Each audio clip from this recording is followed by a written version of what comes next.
थोड़ा। गाना सुनने आए थे, मैंने कुछ कहा था ना स्टार्टिंग में, कुछ चीजें हैं जो तुमको इंग्लिश में समझ नहीं आती। फॉर एग्जाम्पल इस गाने की स्टार्टिंग लाइन क्या है? शायरों से लफ्ज लेके थोड़े से उधार। एक बात बताओ, इंग्लिश में जो राइटर्स होते हैं या फिर पोएट्स होते हैं वो भी तो लिखते ही है ना यार। तो अगर तुम प्यार में शायरों से लफ्ज ले सकते हो तो वोकैबुलरी क्यों बिल्ड नहीं कर रहे हो अपनी वर्बल के अंदर? बेटा vocabulary is going to be the base for your entire RC solving and lot of other grammar based questions. तो जिनको लग रहा है कि सर हम ना एग्जाम के लिए वोकैबुलरी इग्नोर कर देंगे, सिर्फ आरसीज कर लेंगे या ये कर लेंगे पर्टिकुलर चीज, जैसे क्वेश्चन आते हैं, नहीं चलेगा। Vocabulary is the basic building block. लेकिन वापस आते हैं, अब शुरू हो रहा है अगला chapter which is averages, mixtures and alligations. Theory booster as usual. First जो हमारा लेवल होगा that is just to boost our theory. तो कुछ चीजें अपन आज पढ़ना शुरू करेंगे थ्योरी बूस्टर के अंदर। अब see these terms necessarily don't need an explanation, इसको तुम एक बार पॉज करके पढ़ जरूर लेना। एवरेजेस, एक बात बताओ, कुछ चीजें समझते हैं क्यों पढ़ना है सर एवरेज? और बेसिक बात, लेट्स से विराट कोहली की एवरेज बोली गई है वनडेज के अंदर, लेट्स से 53 है। एक बात समझ में आई, उसका 300 के आसपास ओडीआई खेले उसने, खेले होंगे, मेरे को एग्जैक्ट नंबर्स नहीं पता बट हाँ उसके आसपास खेले होंगे। बट हमको एक एवरेज जो है 50 का, उसने समराइज कर दिया कि बॉस ये प्लेयर बहुत तगड़ा है, कि इसने on an average her match में लगभग 50 रन बनाए हैं। Do you understand? So an average gives you an absolute sense और एक एसेंस दे देता है हमको पूरे डेटा सेट्स का। इसीलिए averages becomes a very critical thing. इसको पढ़ लेना, सारी थ्योरी है, not going into it. Arithmetic mean भी कहा जाता है एवरेजेस को। फॉर एग्जांपल पहले 5 नेचुरल नंबर्स क्या है? 1 2 3 4 5, इनका एवरेज कितना होगा? क्या करेंगे? इनको सम कर दो। 1 + 2 + 3 + 4 + 5 कितना होगा? 9 12 14 15 divided by the number of observations. कितनी है? 1 2 3 4 5। एवरेज कितना आया? 3। That's it. That's how you find the average. The sum of all the observations divided by the number of observations. वही सब यहाँ पे difficult theoretical भाषा में लिखा होगा। Now I need to explain this. इसमें एक खूबसूरती और देखना। When the gap between odd number of terms is equal, यानी कि अगर ये AP में हो, जिनको AP समझ में आता है, AP में हो, तो जो बीच का टर्म होता है that is the actual average. क्या है? समझ में आता है? Let's take another example. For example 1 5 9 13 and 17। Now if you end up summing this, फिर डिवाइडिंग बाय 5, मेहनत होगी। यहां पे गैप बराबर है 4 4 4 4। ऑड नंबर ऑफ टर्म्स है 1 2 3 4 5। तो जो मिडिल टर्म होता है ना, वो वाला टर्म ही तुम्हारा एवरेज होता है। इसका एवरेज 9 आएगा। पूरा जद्दोजहद करोगे, you will eventually get the average as 9. I hope this is something very basic and it is clear. बढ़ते हैं इससे आगे। Now, as I mentioned, basic formula ये देख लेना। See, what I explained in the previous slide is essentially mentioned over here. Now, एक ये चीज frankly I don't need to explain this. It's pretty much understandable कि sum of observations, all सारे observations का sum is average into number of observations. Frankly इसी चीज को rearrange किया गया है। एवरेज यहाँ पे डिवाइड बाय n है ना, n मतलब टोटल नंबर ऑफ ऑब्जर्वेशंस, उसको उधर ले जाओ, क्या हो जाएगा? Average into number is equal to the sum of all observations. क्या बात क्लियर है? हाँ सर क्लियर है ये चीज। Now okay, let's just try to visualize certain things. For example, conceptual or rather conceptual visualization is an extremely crucial thing. Let's see, क्या बोल रहा है? If the average of n numbers is a, imagine n numbers equal to a. मान लो for example Virat Kohli का average माना था ना अपन ने 50 300 इनिंग्स में, तो assume कर लीजिए all 300 innings had 50 50 50 50 300 times. Do you understand? That helps. This approach will help you in finding the change in average, addition or removal of numbers, or replacement problems. See, we'll get into these kind of problems, but as of now just know that these kind of problems can be solved with visualization. You need to improve your visualization. Now कुछ properties जो मैं basic समझाना चाहता हूँ. For example, let's say 1 3 5 7 9 जो example लिया था, क्या एक चीज समझ में आती है? The average of this has to be between the smallest and the largest. The average will be in the middle of this. क्या ये बात समझ में आती है? It cannot be less than 1, it cannot be greater than 9. That's what the first property essentially tells you.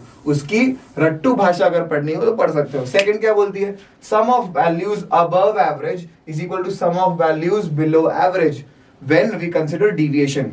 जैसे तुमने देखा वही सेम एग्जाम्पल 1, 3, 5, 7, 9. इसका एवरेज कितना है बच्चों? 5 टर्म्स हैं, सेम गैप है, तो एवरेज कितना आएगा? 5. एवरेज के छोटे और एवरेज से बड़े टर्म्स बराबर होते हैं. कितने हैं? 1 और 2.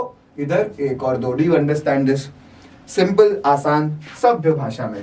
Property 3, if each value increases by k, average also increases by k.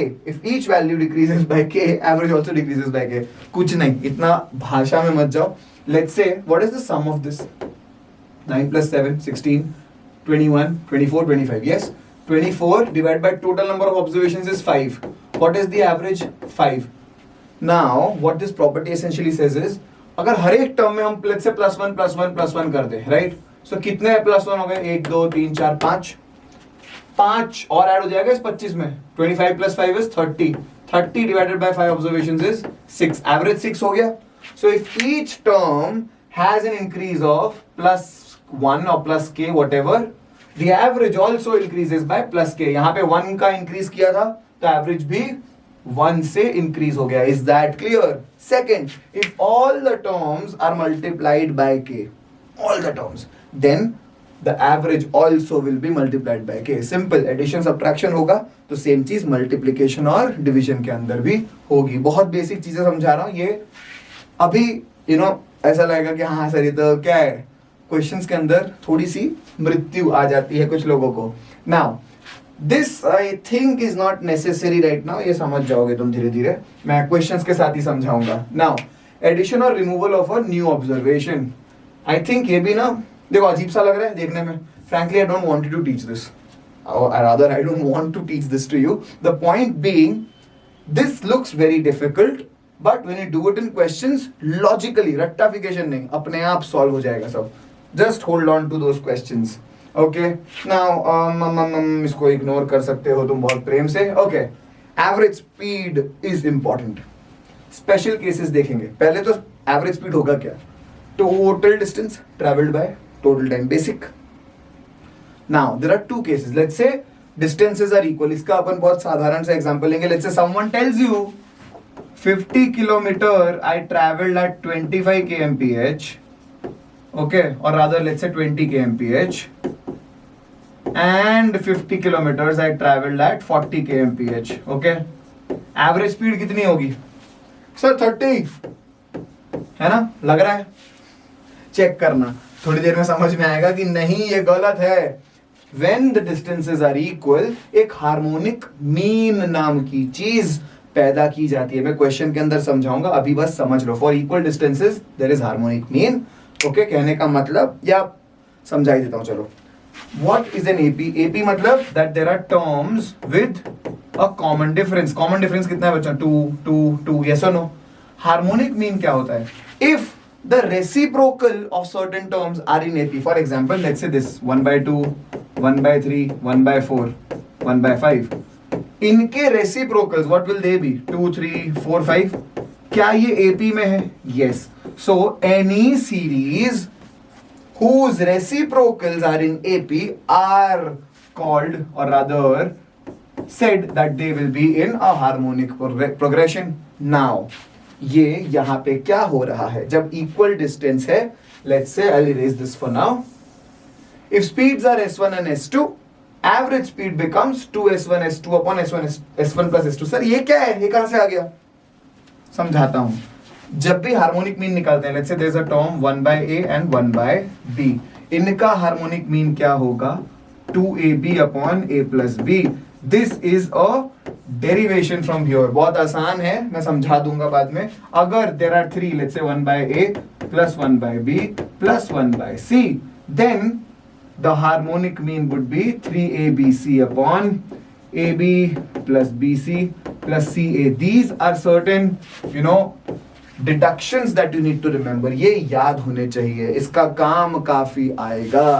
क्या ये बात क्लियर है? और अभी तक डिस्टेंसेस इक्वल थी, let's say times become equal for equal times. One, let's say car is traveling at 50 kmph for 1 hour and the other car is traveling at 100 kmph for 1 hour.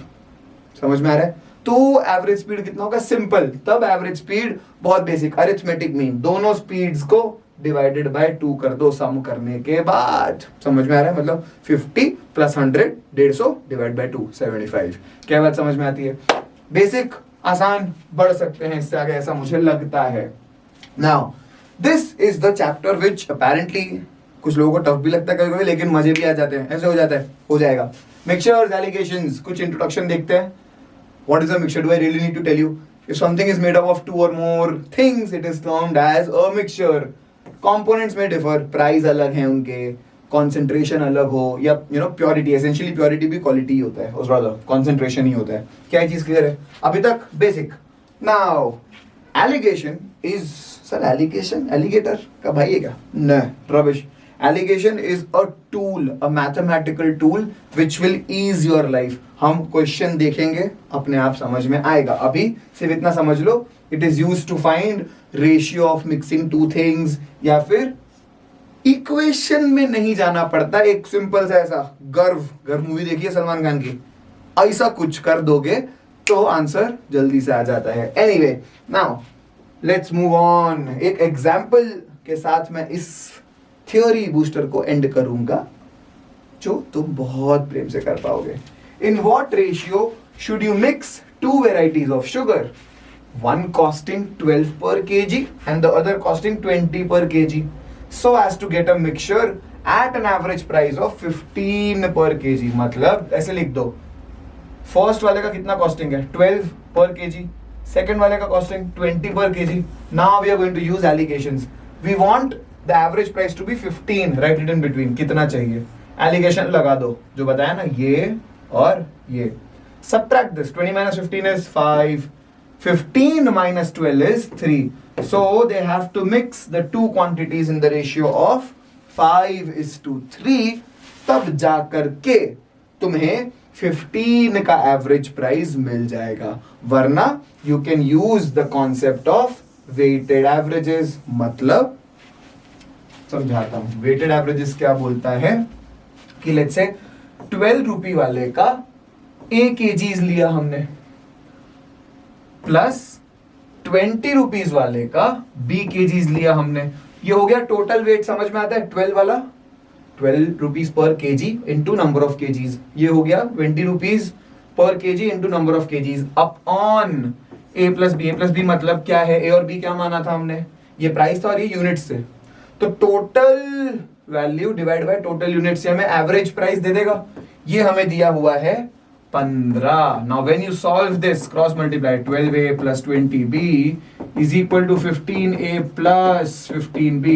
When you again rearrange, ये आएगा इधर, this becomes 5b is equal to 3a. So यहाँ से a upon b कितना निकला बच्चों? बहुत ध्यान से अगर करें, 5/3, 5:3 है ना. So इतनी सारी मेहनत ना करनी पड़े, इसीलिए हम 12, 20, 15 ऐसे एलिगेशन लगा के 5:3 सीधा लिख देते हैं. क्या ये टूल का महत्व समझ में आया?